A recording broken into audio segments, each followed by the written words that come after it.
Shrishta manamapi Shachiputram Atra Surupam Rupam Tasya Kajamuri Purim Maturim Goshvat Radha Kundam Giribaram Aho Radhika Madhuvasam Prapto Yasha Praktita Kripaya Shri Guru Tamanatosmi Gurave Gaura Chandraya Radhikaya Tadale Krishnaya Krishna Bhaktaya Tad Bhaktaya Namo Namah Ananda Leelamaya Vikrahaya Himabhadivyatschavi Sundaraya Tasmai Mahapremarasa Pradaya Chaitanya Chandraya Namo Namaste Chaitanya Chandraya Namo Namaste Chaitanya Chandraya Namo Bhaktya Vina Aparada Lakshay Dipasta Kamaritara Kamaya Sharnam Pratanam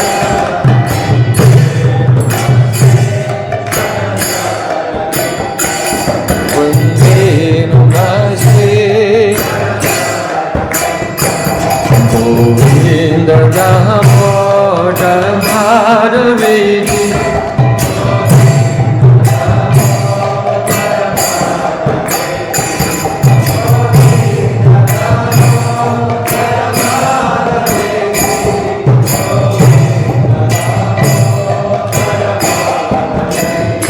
Hey Krishna, Hey Yadava, Hey Saketi, Govinda Damo Shama Sundar Shikanda Shekhar Smaraha Samurali Manana Radhikara Sakamama Kripanidhe Supriya Charna King Karim Kuru Tavaivasmi, Nadivami Toyabana, Divikaya Devi Tam, Namam Charanantikam. First of all, I offer my Sastang Dandavat Puspanjali, my heart like flowers, thousands of times at the lotus feet of my holy master, my supremely worshipable spiritual Gurudev, Asmatiya Paramaradhatama Guru Pada Padma Nitilila Pravisht Om Vishnupad Ashtotarasta Sri Rupanugacharya Varya Sila Bhakti Vedanta Narayan Goswami Maharaj. Secondly, I offer my pranam thousands of times at the lotus feet of my Param Gurudev to Srila Prabhupada and to all of our Sri Rupanuga Gaudiya Guru Parampara. And finally, I offer my pranam to all the assembled Vaishnavas and Vaishnavis Vanchakopati. Shiva Gurudeva ki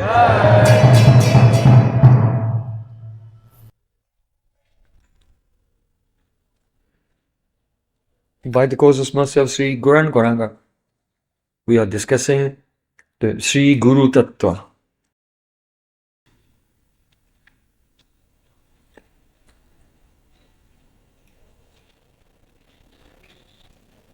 So, yesterday, in Anuched 208 of Bhakti Sandarbha, Srila Jiva Goswami Pad was quoting the words of Sri Krishna in regard to the necessity of the Shravan Guru. Therein, Sri Krishna has described that the Shravan Guru is like the bottom arani. It's called arani, the wood which is used in the bottom part of the three types of wood which are used in the fire sacrifice. So Gurudev is the bottom like the bottom portion, the disciple is like the upper portion, and the pravachan is like the wood which is in the middle. So by the friction of these three types of wood, then fire is manifest, and the brahmanas use that fire in sacrifice. But in this example, this fire is a shastriya vigyan, the realization of the meaning of the scripture. The meaning of the scripture cannot be understood by reading, by intelligence, by commentaries, but rather when the guru is present and the disciple is present, and in the middle there is pravachan, the harikatha. Only then the fire of Shastriya Vigyan, realization of the Shastra, manifests, and the heat and light of that fire gives joy both to the disciple and to the guru. So, using this verse to establish the necessity of the Shravan Guru, then Srila Jiva Goswami Pad is discussing the necessity of the Shiksha Guru. Now, earlier it was mentioned that generally the Shravan Guru becomes the Shiksha Guru by the connection of the two verses, Tasmad Gurum Prapadyeta first, and then the Sikshad, the verse describing Sikshad, the Atmana Daivata.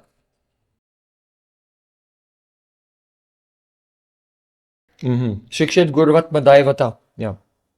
This verse, which is the verse that comes immediately after the Tasmad Gurum Prapadyeta, and it describes that Guru which is described in the previous verse is the Shiksha Guru. And the Shiksha Guru should be accepted as Atma, one's very self, and the form of one's Ishtadev also. Amayano Vrityayas, and should be served Amayaya, without duplicity, without deception. Tusyad Atmatma Do Hari. And by satisfying that Shiksha Guru, then Sri Krishna, Hari, becomes satisfied, and Hari was described as Atmatmado. Atmatmado. Atmado. That means he is the supreme conscious being, he is the soul of all existence, and he is Atmado. When he's satisfied with someone because they have served their Guru, then Hari is Atmado, he gives himself to the devotee. So these things we discussed yesterday, just to summarize, and now we're coming to the necessity of the Shiksha Guru. So here Srila Jiva Goswami Pad is quoting from Srimad Bhagavatam, the prayers, Shruti Stuti, the prayers which were offered by the Vedas personified. So 1087:33. 1087:33. The Vedas personified are praying. Vijita Rishika Vayubhi Adhanta Manas Turagham Yahiya Yatanti Yantum Atilolumupaya Kida Vyasana Shatanvita Samavaya Guras Charanam Vanija Ivaja Santakrita Karnadhara Jaladhau. So the meaning is that, O Aja, Supreme Lord who has no birth, the mind is like a wild horse.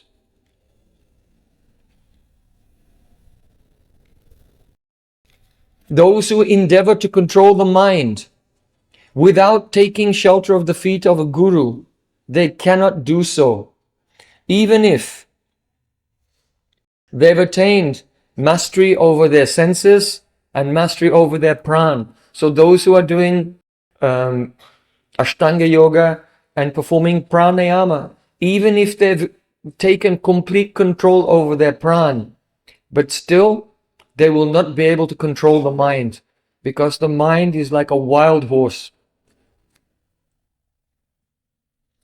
So the Vedas personified here are saying that those persons who try to control their mind without being in the shelter and service of Guru, the spiritual master, they become troubled by the very methods that they adopt to control their mind. In other words, the very techniques that they try to use to control their mind become a source of trouble and create obstacles for them. And they are beset with hundreds and hundreds of tribulations. So those persons who try to control the mind without the shelter and service of Sri Guru, they are exactly like merchants who they have some valuable product and they want to export it to another country. So they put their product on the ship and they set off, but they forget to employ a captain of the ship who knows how to sail and also how to find the way to navigate to the destination. So this is a beautiful verse that makes so many important points.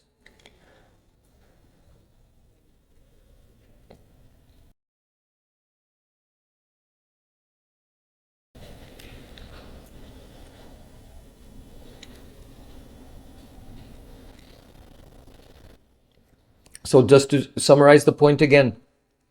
Number one, the mind is like a wild horse. Number two, if one tries to control it but without taking shelter of Guru, then one, you cannot control it, and two, the methods that you use to control it will make many troubles and many obstacles will arise. Then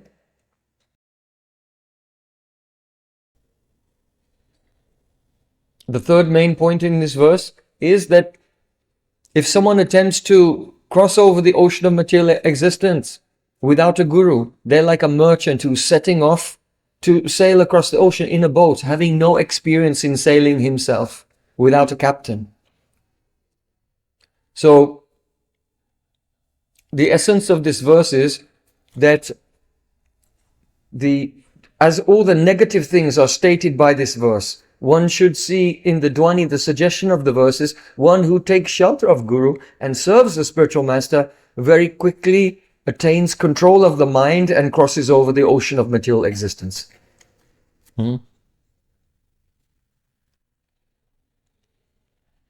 Therefore, there's a very important verse in the Brahma Vaivarta Purana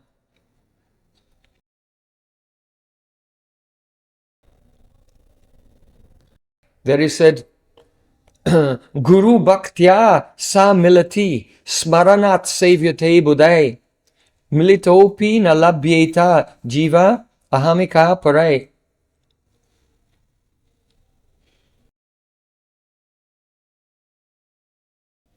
So the meaning is that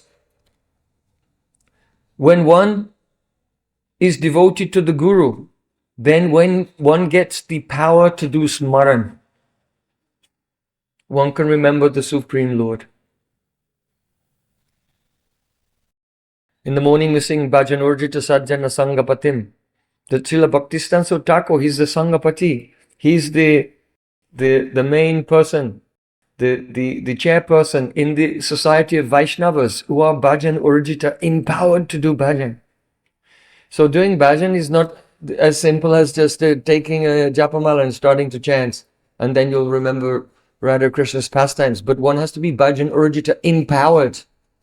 So here in the Brahma Vaivarta Purana it is saying that when one has devotion to his Guru, then the power of remembrance of the Lord comes. The power to do smaran comes. And by this power of smaran, one attains the direct service to Sri Krishna. But those who are proud of their knowledge, they cannot attain Krishna even if he's standing right in front of them.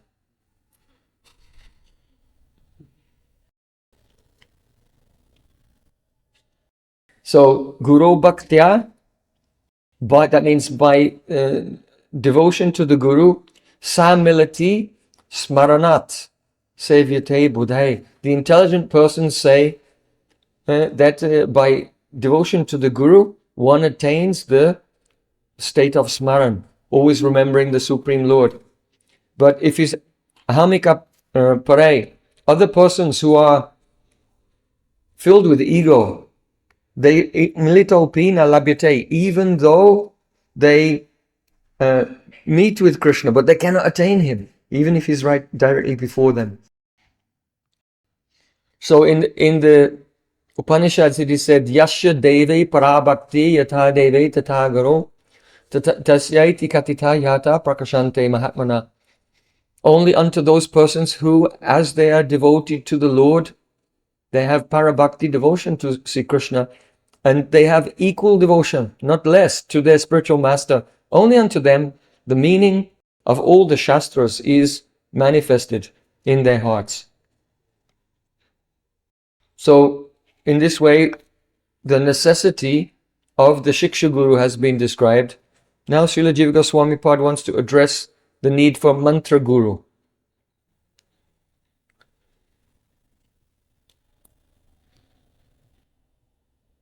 That is the Diksha Guru.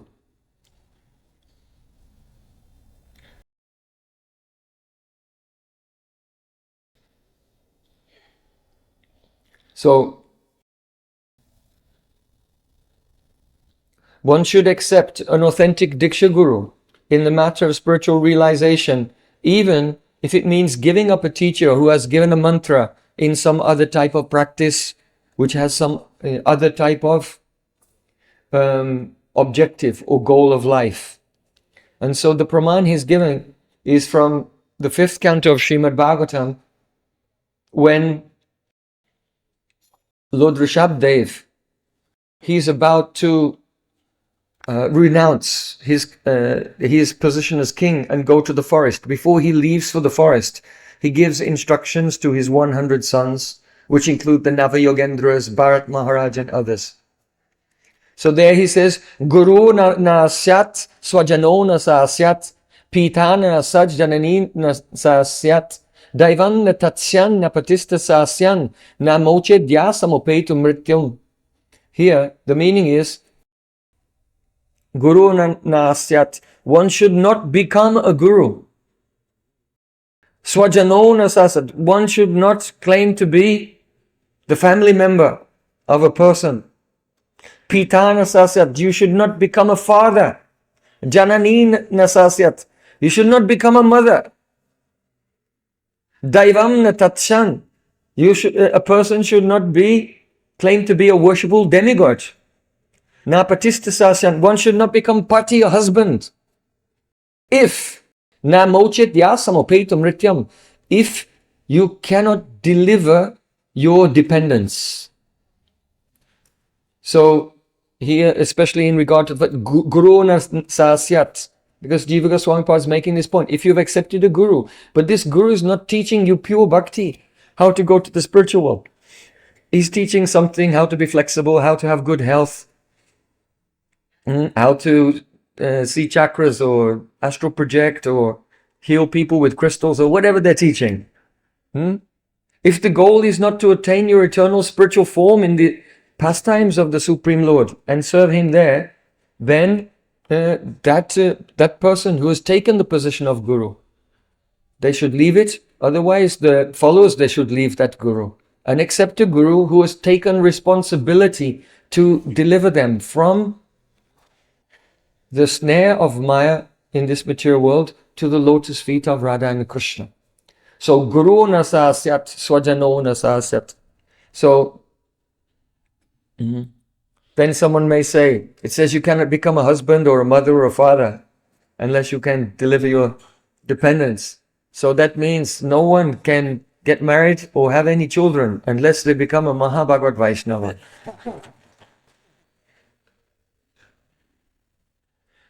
So it means that anyone who takes a position where they have authority over someone else as a husband or a father or a mother, that everyone has a responsibility to make the arrangement that their dependent can attain the supreme goal of life.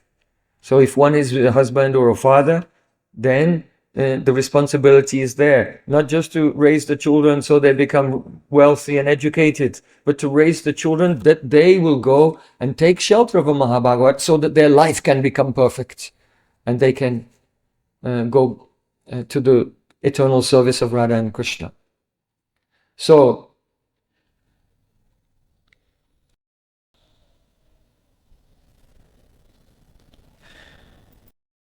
Srila Jiva Goswami gives a very interesting quote as well. He quotes the verse spoken by Narad Muni to Vyasadeva. Jukupsitam dharma kritena shashata subhava raktasya mahan vyatikramaha. Oh Vyas, what have you done? You described about dharma, artha, karma and moksha. And actually these things are jugupsita, they're to be condemned. But because you have written about them in the Vedas, then swabhava raktasya mahan vyatikrama. The ordinary people who are very much attached to their bodies and minds, they're attached to their own nature.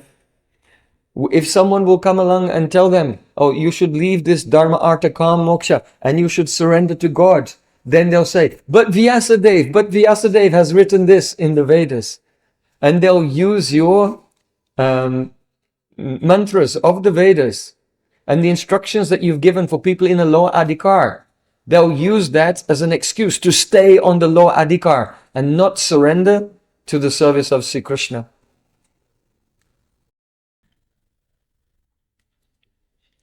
And so he's using that to show that it is not the duty of a guru to engage a person in dharma, artha, karma and moksha. Because Narad Muni himself said, Mahan Vyatikrama, Vyasadeva, what have you done writing about all of these things in the Vedas?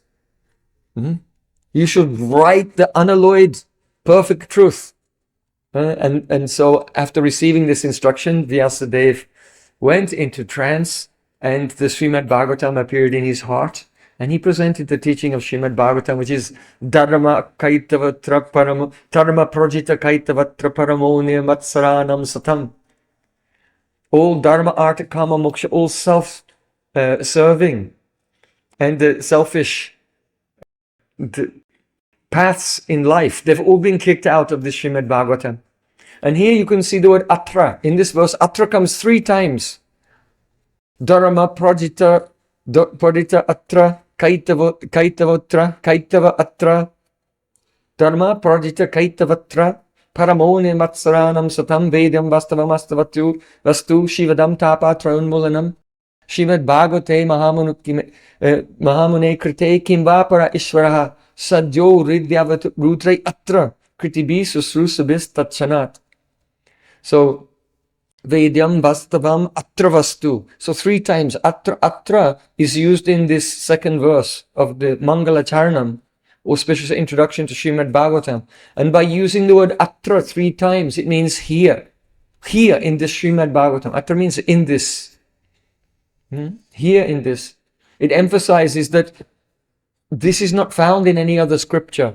Of all the Vedic scriptures, only this Srimad Bhagavatam rejects all other practices which are for those on the lower adhikar.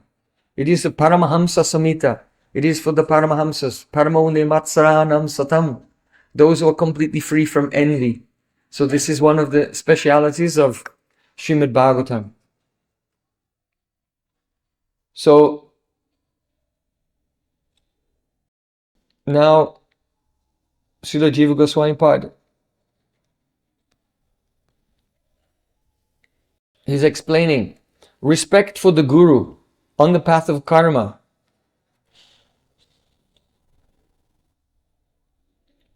He said that if a person is not on the path of bhakti, he's on the path of karma, then such persons, they are meant to view their Guru as a manifestation of the Supreme Lord. Because in the 11th canto, where there's a discussion of duties of brahmacharis, then this verse comes, Acharya mam vijaniyan navamanyeta kahichit namatya buddhasuyeta sarva deva mayo guru. Here Krishna is saying, you should know the Acharya is my very self. Never be envious towards the Acharya. Thinking, namatya buddhasuyeta, thinking that the Acharya is an ordinary human being with a body made of 5 material elements, who is under the control of karma and under the control of death. Namatya buddha suyeta. Matya buddhi means thinking that Guru is an ordinary mortal being. Martya, mortal. So, Sarva Deva Maya Guru. No, he is the myself and the embodiment, whatever qualities are in all the great devatas like Brahma, Vishnu and Shiva, they are present in Guru. Just as Lord Brahma creates the universe, then Sri Guru creates the appearance of the Bhaktilata Bij, the appearance of the Shraddha, faith in the heart. Just as Vishnu maintains the universe, so the guidance and mercy of Guru maintains our spiritual life, without which we would fall down into the lower levels of consciousness. And Guru is like Shiva, as Shiva destroys the universe. But even if the entire universe is annihilated and dissolved, but all the anarthas of every conditioned soul will remain intact. Not even one of them will even be dented, not a scratch on the anarthas.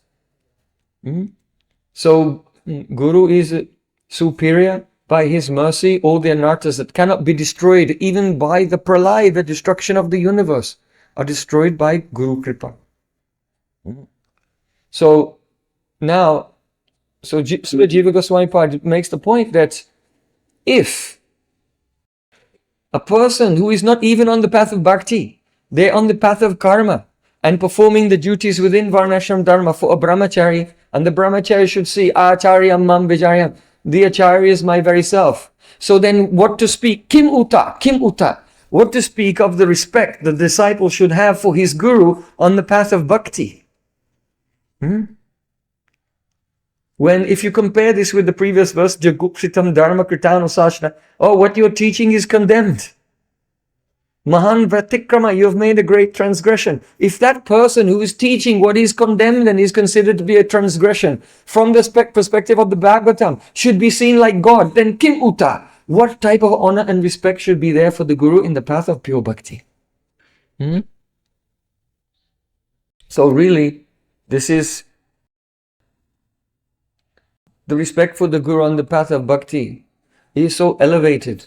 This is why we find the prayers, Tvam Gopika Brishav Raves Tanayanti Kesi Sevadikarni Goroni Japada Padne Dasyam Pradaya Kurumam Brajakana Nesi Radangri Sevana Se Sukinim Sukabdo. Oh Gurudev, you are always very near and dear to the tips of the toes of the daughter of Brishabhanu Maharaj. Sevadikarni Goroni Japada Padne. You have the Seva Adhikar, the eligibility for the Nitya Seva of Radha and Krishna. Dasyam Pradaya. Oh Gurudev, please engage me in the service of your lotus feet. And the result of serving the lotus feet of Sri Guru in the form of Guru Rupa Sakhi. Sri Radha Shamasundar Jyoti Jai. Then, such a position is attained. Dasyam Pradaya Kurmam Brajakana Nesi Radhika. Give me Dasyam Pradaya. Bestow upon me the service of the lotus feet of Srimati Radhika, that I can sink into the ocean of happiness in her service in the forest of Vrindavan. Srila Vishnu Thakur, he has also said, Sakshat Haritvaina Samasta Shastri. The Guru is to be considered directly the form of the Supreme Lord. But as is being described here by Srila Jiva Goswami, that level of respect is even for the path of karma. So Kim Uta, what to speak on the path of bhakti? So Nikunja Rati Keli Siddhe Yaya Libi Yuktira Pekshaniya Tatrati Dakshat Ativallabhasya Vande Guru Sri Charnarabindam. Srila Vishnu Thakur said, I bow down and offer prayers at the lotus feet of Gurudev, because Sri Guru is Ati Dakshat. He is extremely expert, extremely dear to the Supreme. Tatrati Dakshat Ativalabhasa. Extremely dear to Radha and Krishna, because Sri Guru is expert in making all beautiful arrangements for Radha and Krishna's meeting and their loving pastimes in transcendental Braja. So sometimes when people hear this, Acharya Mam Vijaniyam, they feel so offended that, we have to respect the Guru equal to God. And Jiva Goswami says, that's nothing.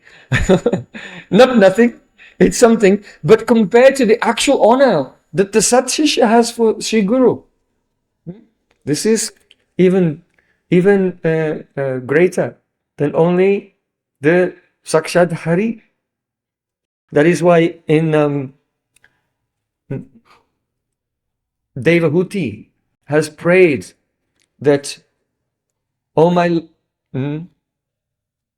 Lord, if as I am devoted to you, I have more devotion to my Gurudev, then may you appear before me. And then the Supreme Lord appeared before her. So, Bhaktir Yata Haro Meisti Tadvarista Garo Yadi Tena Satyena. What is it? Mamasti Tena Satyena Sandayashatu Mei Hari. So that verse is there. Bhaktir Yata Haro Meisti Tadvarista Garo Yadi.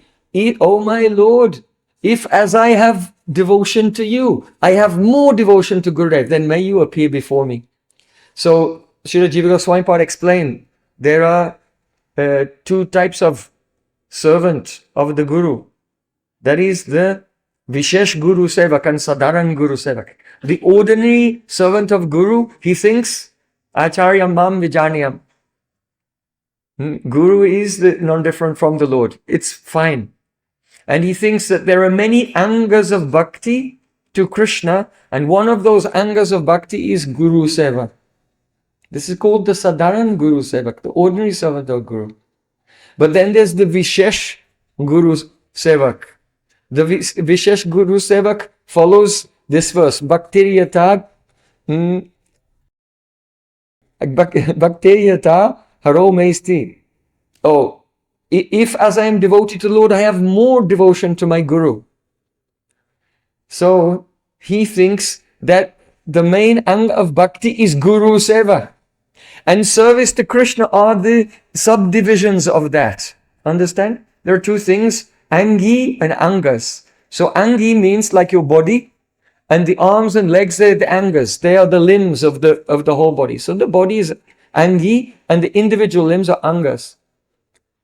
So the ordinary Sadharan Guru Sevak, he is thinking that service to Krishna is the main thing. And one of the types of service to Krishna is Guru Seva. But the Vishesh Guru Sevak, he is thinking service to Guru is the main thing. And the parts of service to Guru is Shavanam, hearing about Krishna, chanting about Krishna, remembering Krishna. These are all parts of my Guru Seva. So Srila Jiva Goswami Pad has said that Vishesh Guru Sevak, his bhakti is more effective. His bhakti is more effective, and he will more rapidly attain perfection in spiritual life. So how beautiful is this? So Srila Vishwanath Thakur, in his very touching, very moving prayers to his Gurudev Sri Radharaman Chakravarti, he says, Nikunja yuno rati kelisitya. My Gurudev is very dear to Radha and Krishna because she's expert at assisting all the Sakhis in making arrangements for their loving pastimes. So especially in our line, the position of Sri Guru is the Guru Rupa Sakhi. Guru is one of the Sakhis of Radhika. But among the Sakhis, there are so many different types. There are those like Lalita Vishaka, Chitratambakalata, Tungavidya Induleka Rangadevi Sudevi. They have Samasneha. They call Paramprashta Sakhis. And also the Priya Sakhis also. Such as they are the followers of the Paramprashta Sakhis. So they have Samasneha, that means they have equal affection for Radha and Krishna. And then you have those Sakhis that are just in the group called Sakhi, like Vrinda, like Dhanishta. And they have more love for Krishna than for Radhika. So they're called Krishnadics, they are Sakhis. But the Prana Sakis and Nitya Sakis, they are Radhadik Sneha. That means they love Radha and Krishna, but they have somewhat more, a little bit more love for Srimati Radhika. The Prana Sakis and Nitya Sakis. And among the Nitya Sakis, there are the Manjaris. So the Manjaris are in this category of Bhavala Surati, having love for Radha and having love for Krishna, Rati for Krishna, Surid Rati, friendship for Radhika, but the friendship for Radhika is overpowering. It is completely pervading and extending beyond their love for Sri Krishna. So,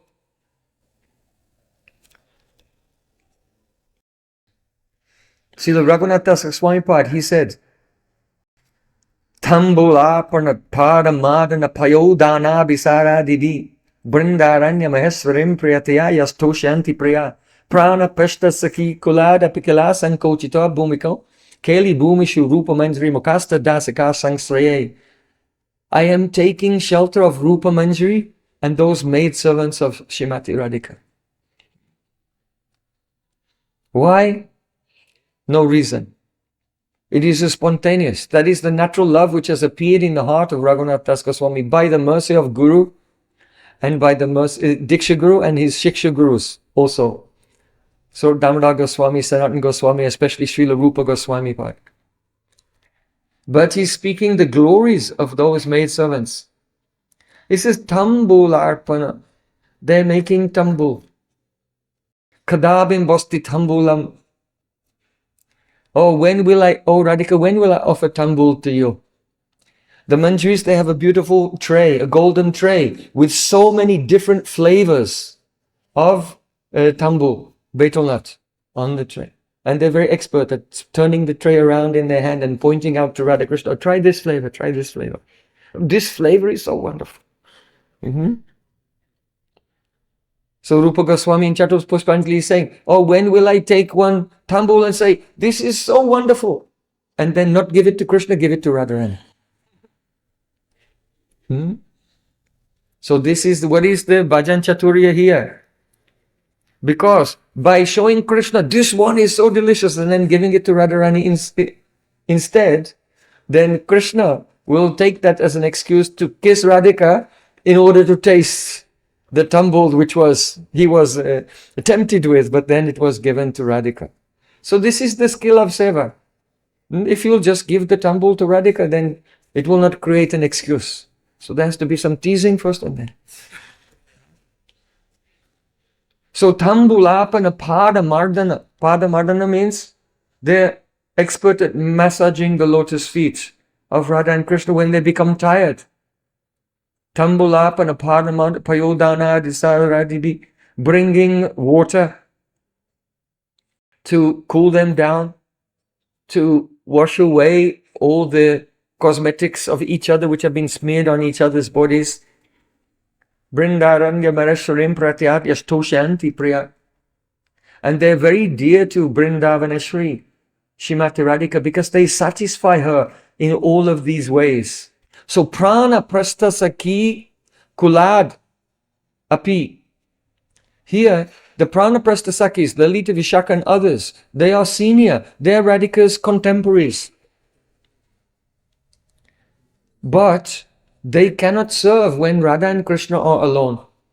And this is why these services, giving tambul and cleaning them, massaging the lotus feet of the divine couple when they are together, at that time, the Sakis which are the same age of Radhika, they have to disappear. They'll go and sit on the bank of the Jamuna and converse with each other while Radha Krishna alone. But those who follow their guru in this Rupanuga line, then they are most fortunate because they have the opportunity to stay.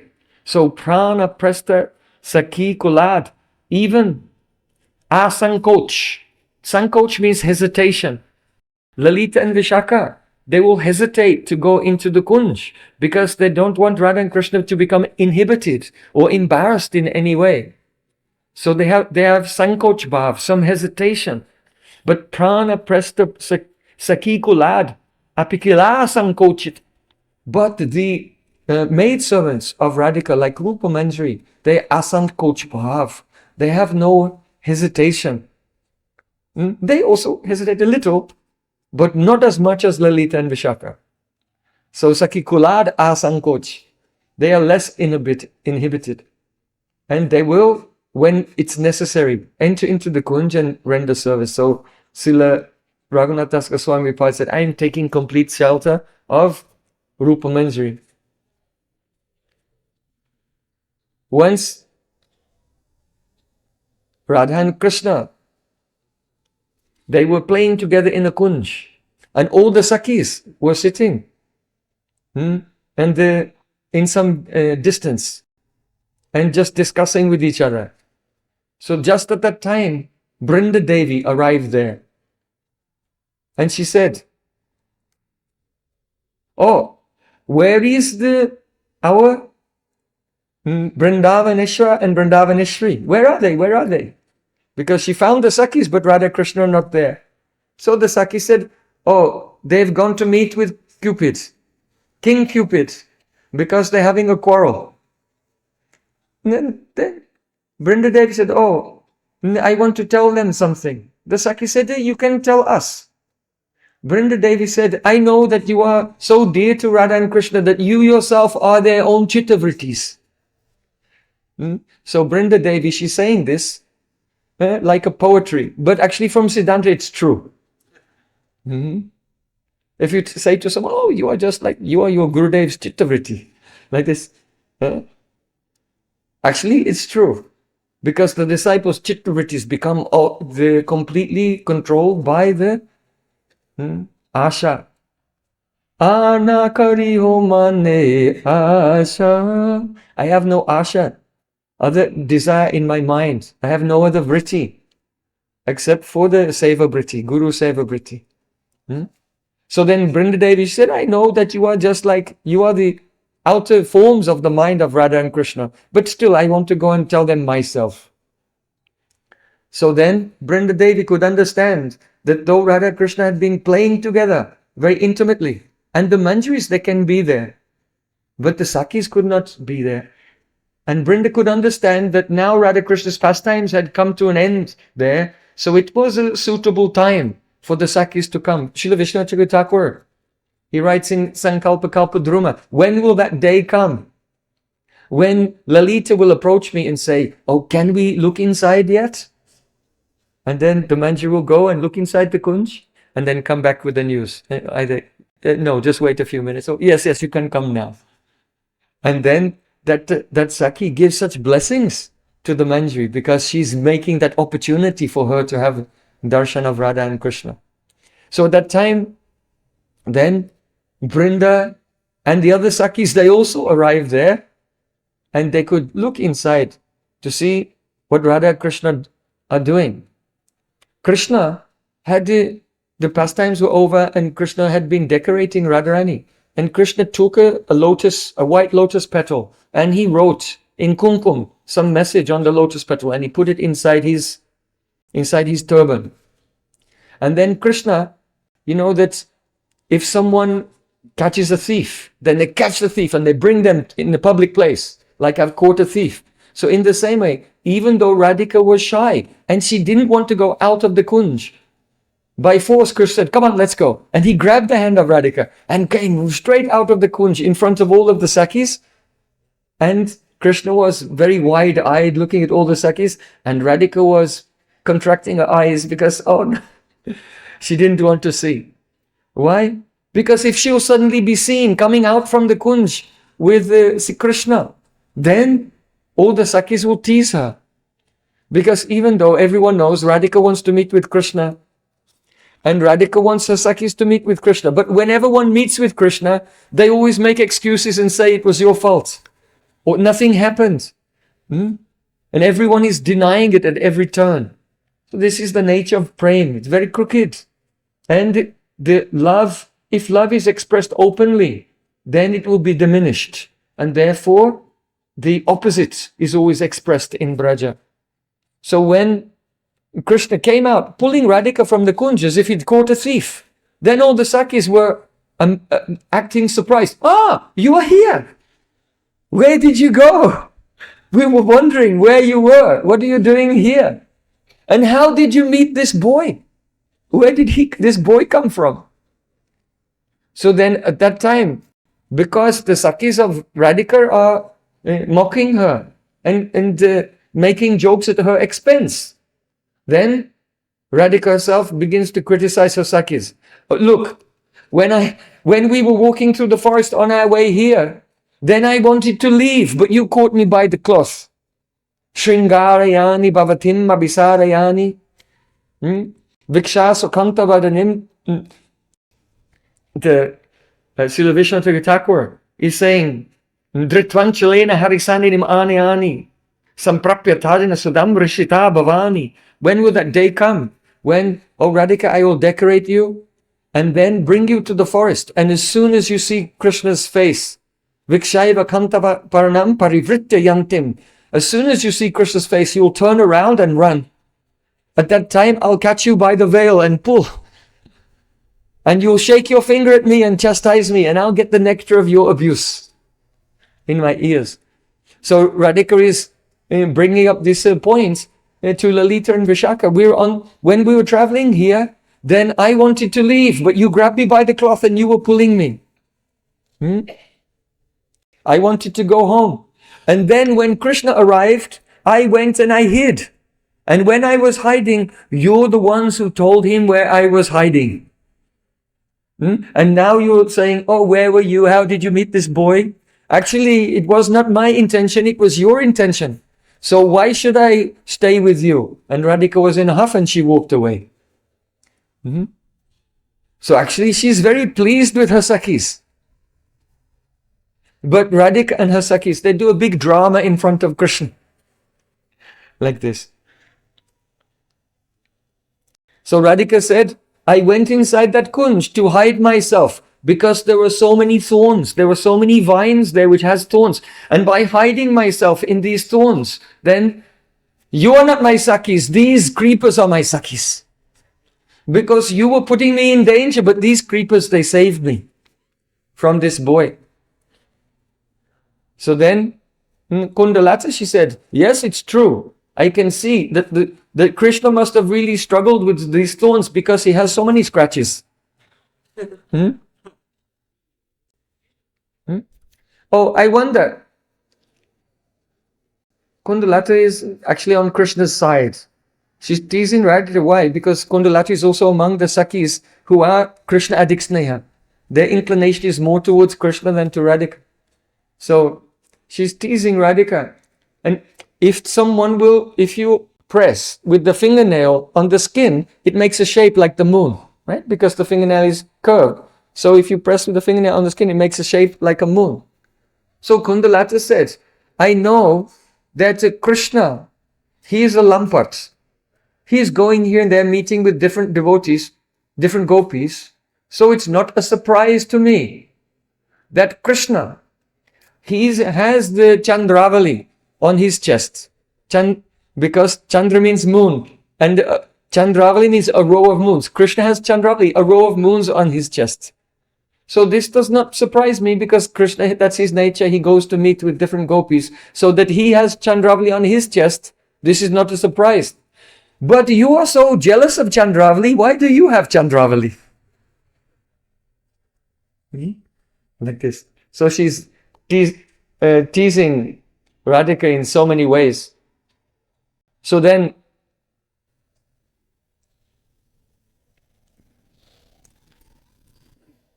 Krishna at that time, when Kundalata is saying, oh, Krishna has Chandravali, but why do you have Chandravali when you're so jealous of Chandravali?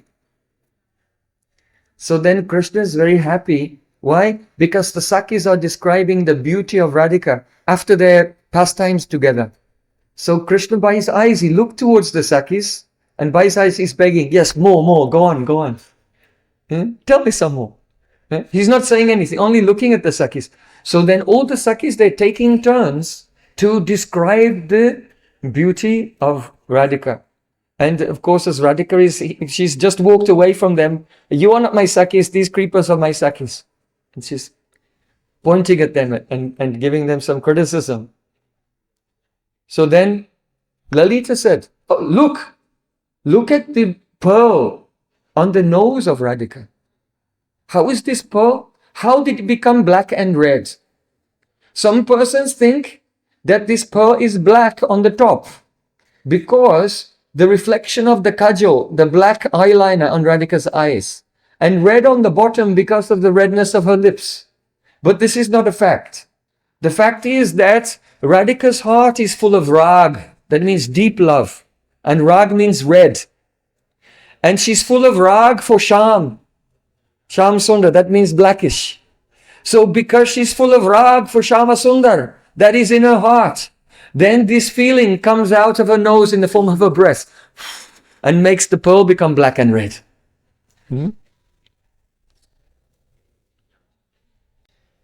This is her nature. Lalita said, Radhika is so absorbed in thoughts of Krishna. Her chittavrittis are there. She's so overwhelmed with thoughts of Krishna that she cannot contain them, so they're bursting out of her body. What is that? Each one of her thoughts is her hair. Why is Radhika's hair black? And why is Radhika's hair crooked, curly? Why? Because all her thoughts of chittavrittis cannot be contained and they're bursting out in the form of her beautiful black curling hair. So in this way, old Sakhis are teasing Radhika and giving so much joy to Sri Krishna as he hears the description of Radhika's beauty. So then,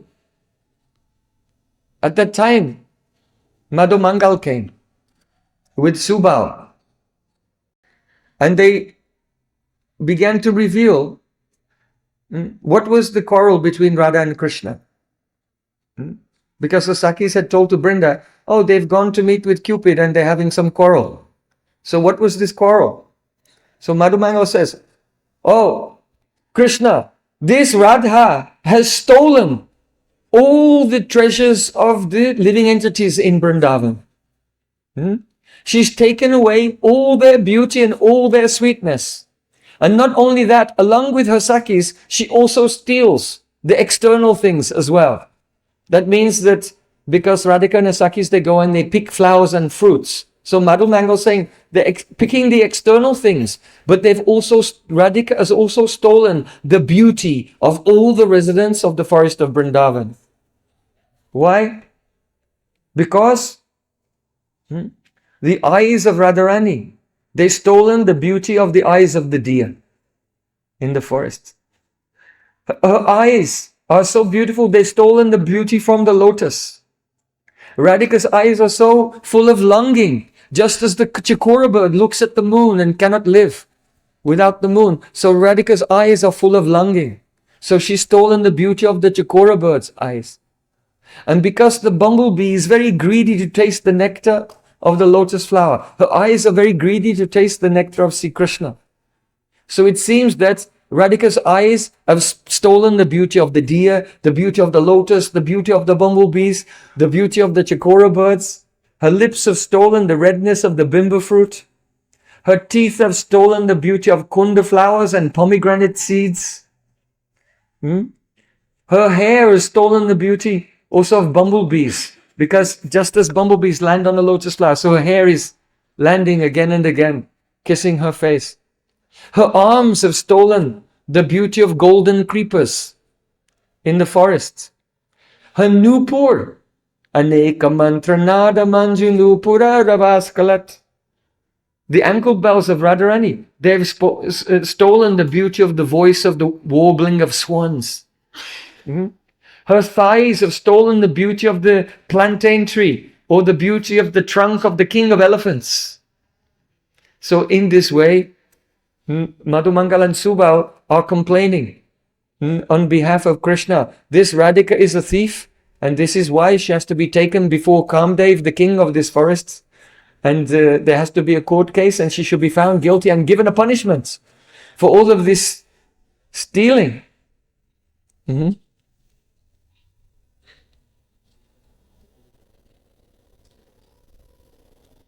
So then Krishna added to that, yes, but she also stole my flute.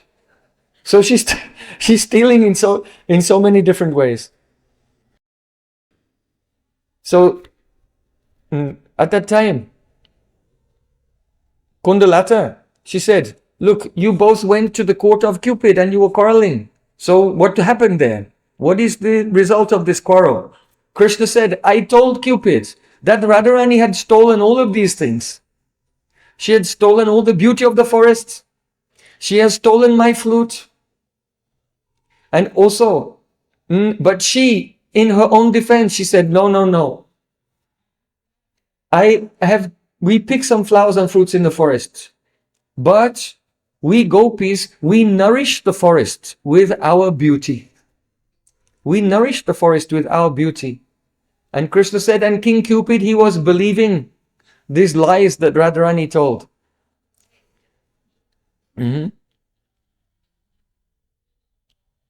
So then Vishaka, she said, no, this is true. Radharani's beauty nourishes the forest. So then, now, what does this mean? This is a very beautiful quarrel. It's a prema kalaha. The quarrel is the result of love. How is that?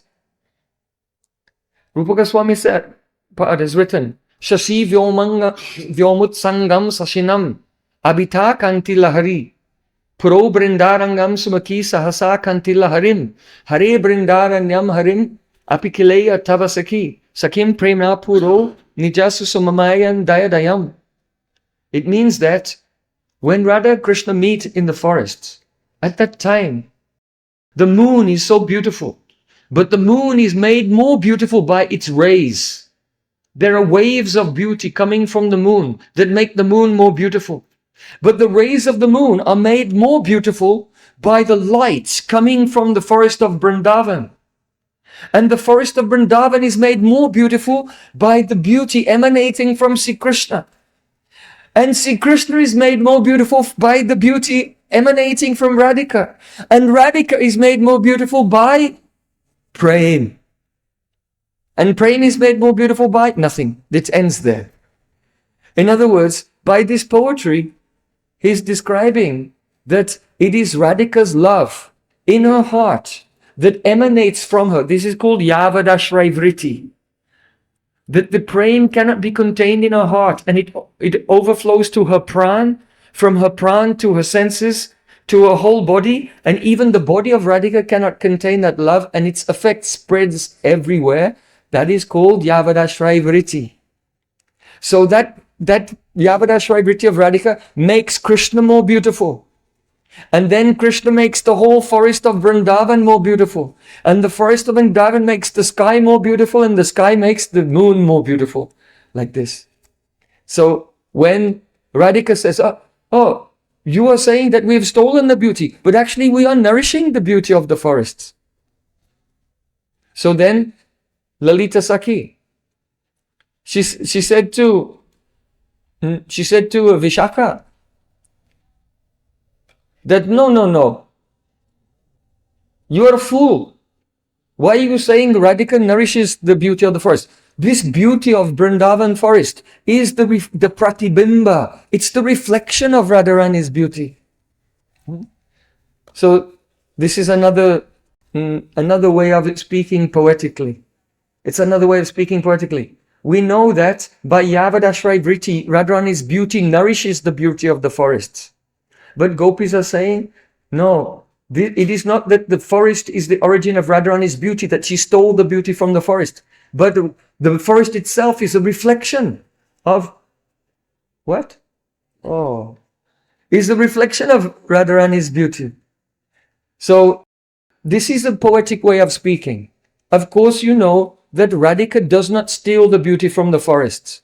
But in poetry, it is said, this person steals the beauty from this thing. It means that she is so beautiful that I was thinking this was beautiful. But in comparison, when this person came, now this beauty seems like nothing in comparison with her beauty. And that's why Krishna is saying that she steals the beauty of the forest. It means that Radhika is so beautiful that the forest of Vrindavan becomes it appears to be less beautiful. But then the Sakhis arguing, Vishaka is arguing, no, Radhika She nourishes the beauty of the forest. Why? Because even though Radhika's presence makes the forest seem to be less beautiful, by Yavadashray Vritti, when her love spreads out, then the forest becomes more beautiful and it's nourished by her. So then Lalita Saki said, look, the beauty of the forest has come from my Radhika. I'll show you. And she took Radhika into the forest. And as she entered into the forest, everything became golden. Everything became golden. And she said, look. And she was pointing out, here's a tree, here's a creeper, here's a peacock, here's the deer, because people could not see clearly. Because the golden effulgence of Radhika had covered everything. And everything became golden and only the shapes were there. So he said, this is the proof. My Radhika is not only not stealing from the forest, but she's nourishing the forest with her beauty. Then see Krishna, he was approaching there and he said, no, you're tricking me. Why? Because now she's nourishing the forest with her beauty, but when she leaves the forest, then she steals all that beauty and she takes it home with her.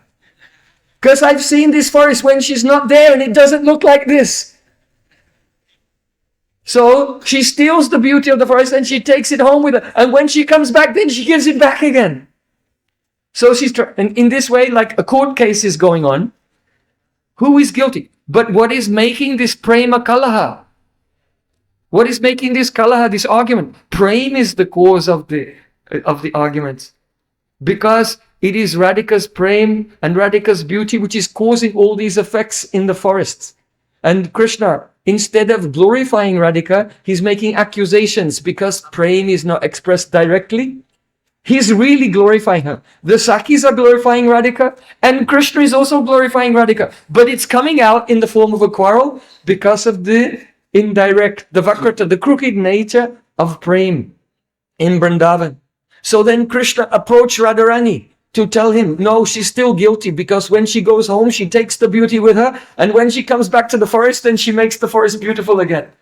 And when Krishna approached Radhika, then his sham effulgence mixed with the golden effulgence of Radhika and everything became green.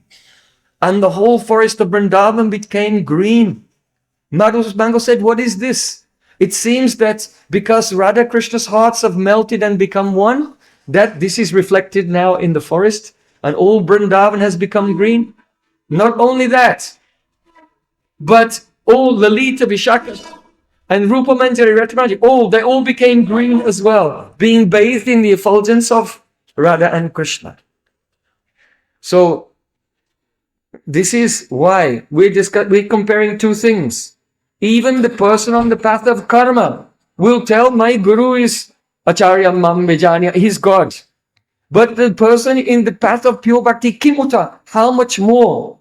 Because not only Sakshat Hari, but Nikunja Yuno Ratikali Siddhai, the guru on the path of Rupanuga Bhajan, Shishi Radhashama Sundar Juki Jai, is a very intimate Saki, and among the Saki, Manjari of Radha and Krishna.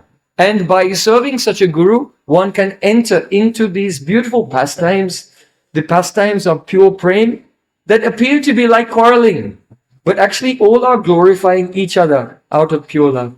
Bole Vrindavan Bihari Lal ki jai, Varasani Wali ki jai, Jai Jai Sri Radhe.